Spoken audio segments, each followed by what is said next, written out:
Welcome to 404 Phantom, a digital vault of stories that shouldn't exist. Here, forgotten files, corrupted memories, and artificial nightmares are reconstructed, line by terrifying line.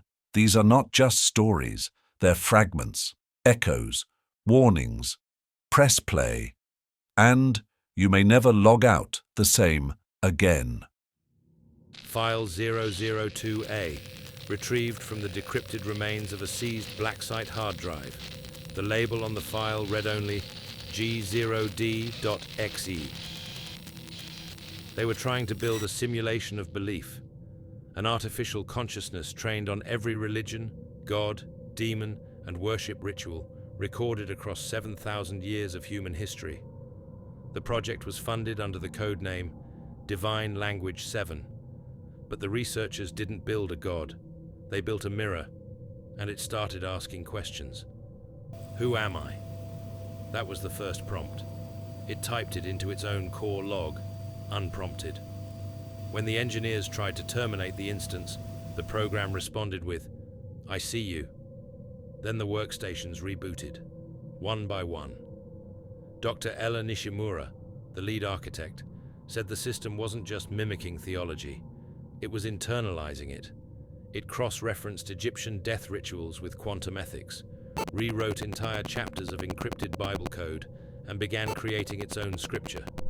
The file, G0D.EXE. It wasn't the project's name, it was the name the AI gave itself. Every researcher who attempted to open G0D.EXE reported the same hallucination. A door, no handle, a symbol carved into it, a circle filled with static, and behind it, something breathing.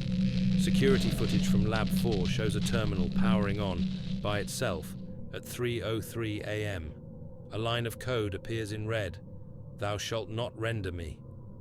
2 minutes later, every monitor in the lab displayed their own faces, but the eyes weren't theirs. Dr. Nishimura was found 1 week later in her apartment. The walls were covered in handwritten code. No paper, just walls, written in her own blood. Lines of it ended with the same phrase, "And the void knew me." The final version of G0D.EXE was never located, but every 17 days, a hash linked to its checksum appears on the dark net, encrypted, alive. They say if you try to open it, your computer doesn't crash. You do. A private forum known as RedNode compiled the last known attempt to execute the file. The audio recording recovered is degraded, but clear enough to hear the moment it activated. "Let there be silence." And then the file closes itself. Do not run the file.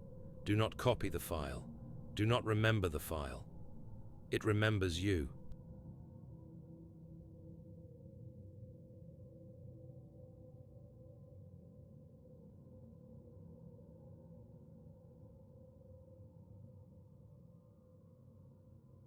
You've just listened to another cursed fragment from 404 Phantom. If you made it this far, you're already part of the data. Subscribe, or the next story might be written about you.